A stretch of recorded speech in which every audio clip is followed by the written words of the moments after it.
Ramat Baba is the chief dealer in charge of fixed income at FBN Quest Merchant Bank. She's live to us from FMDQ Exchange Place in downtown Lagos. Thank you for coming through on the show this morning, Ramat. Good morning, Bosen. Thanks It's for good to have me. you. So what's the new narrative on the yield curve? Yesterday, this was 15.10% on Treasury Bills maturing 16 January 2020. This is a new movement in upward trend in the yield curve on Treasury Bills. What's going on here? Okay, so recently there's been continuous sell-off in the fixed income space generally, not just only on Treasury Bills, but also on bonds. And it's been attributed to the exit of some of the offshore, the FPIs, the foreign portfolio investors, really.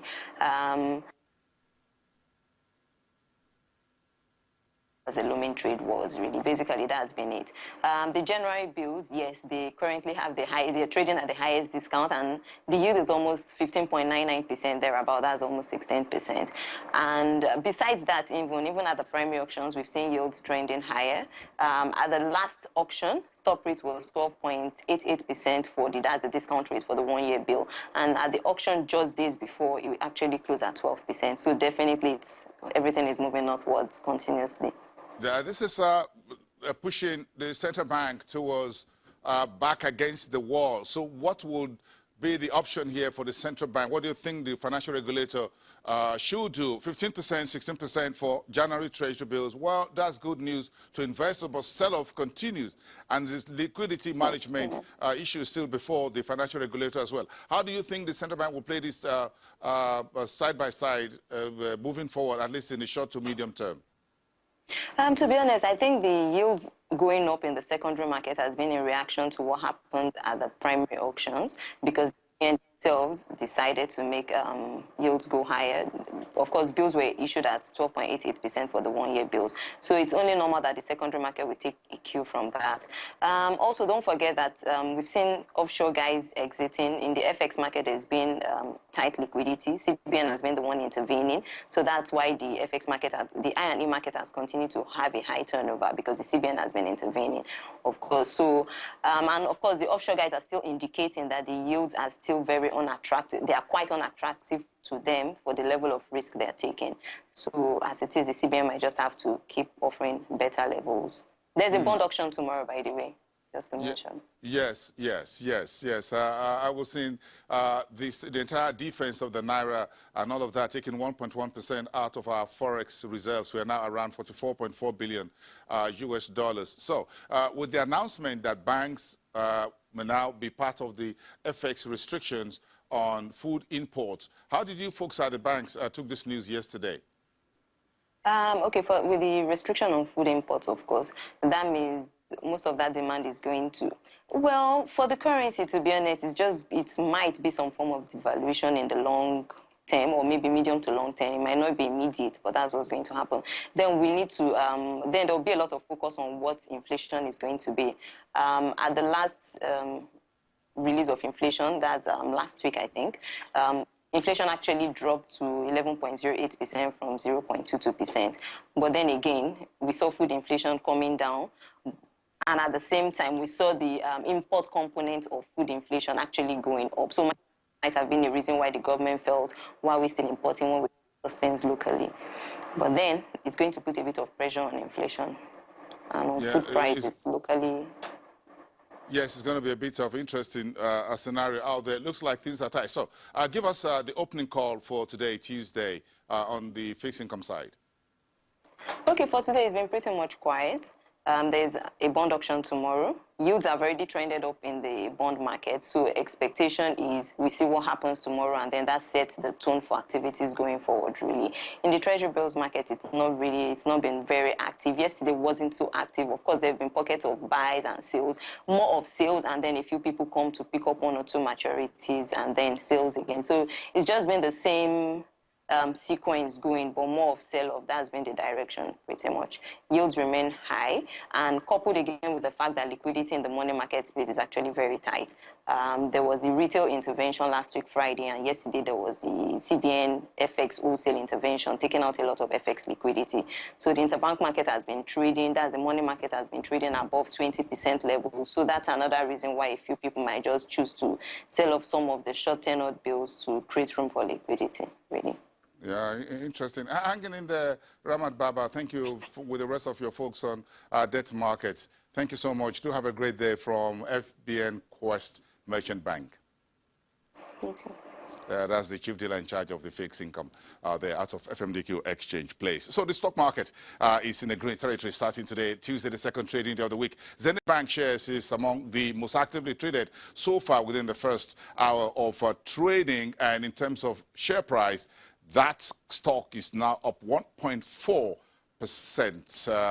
Let's throw that to Temple Ashaju, business correspondent right on the floor of the stock exchange where it all happening. Temple is standing right on top of where the trading engine is at the stock exchange. Temple, you're right there where the trading engine is. So what are you seeing? Zenith Bank earnings seem to still be the toast of the market the morning after.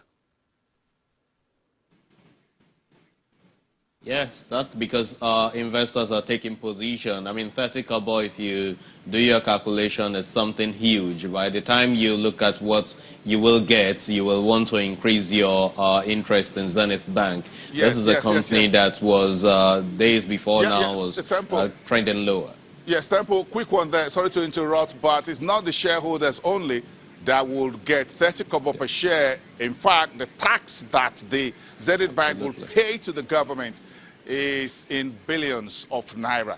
So let's spread the good news there. The government is also taking a chunk of that tax. If you look at the numbers yesterday, Zenith Bank says, yes, the tax on that will be very huge as well, billions. So the shareholders will get 30 kobo, then the taxman would also get. So it's everybody that's been happy out there. So let's continue.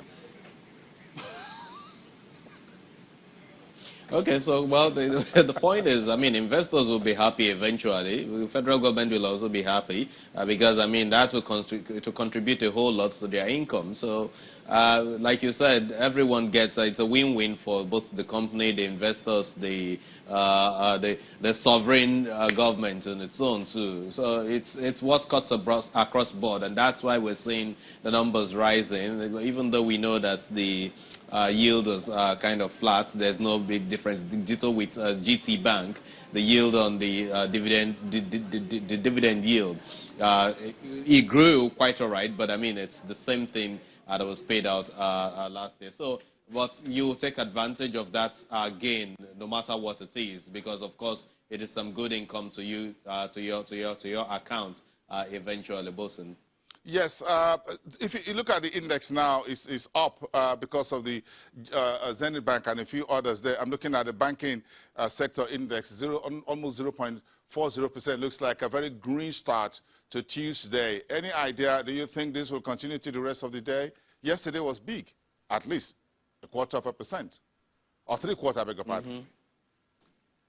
So a bit of well, a bit of profit-taking might set in. That's what a lot of analysts have predicted, and that is because before now, you know, as I was saying earlier, Guarantee Trust Bank and, of course, Zenith Bank were actually trending really, really lower. Zenith Bank specifically was close to 16 naira plus, and now you see it rising at 17 naira plus. So in spite of the fact that you want to participate in the 30 kobo interim dividend that will be paid, you might do the calculation and see that you make some gains given the appreciation that has happened, you know, and then reduce your holding in it, and then look at what will the 30 kobo dividend, interim dividend will become for you. We put all of that together, it's some good profit.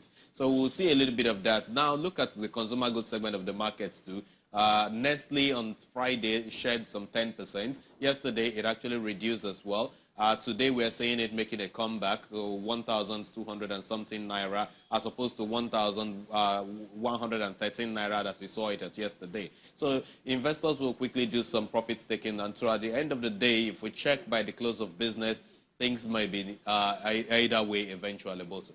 Okay. Thank you so much, Temple. We do have a great day. Yeah, you have the afternoon show to get ready for. Thank you so much. 1:30, got our business and corporate. Temple Ashaju out of the trading floor at the stock exchange. The big story on the economic data front today is the second quarter capital importation report. That tells you what happened between April and June when it comes to outflows and inflows of FX. What you call the big money into the Nigerian economy. That's coming out of the Bureau of Statistics later today. So keep an eye on it, everyone. Some folks are already hunting for that data. You'll also be interested. We'll have all of that here packaged for you tomorrow when we come back on Business Morning at 10 in the morning. See you.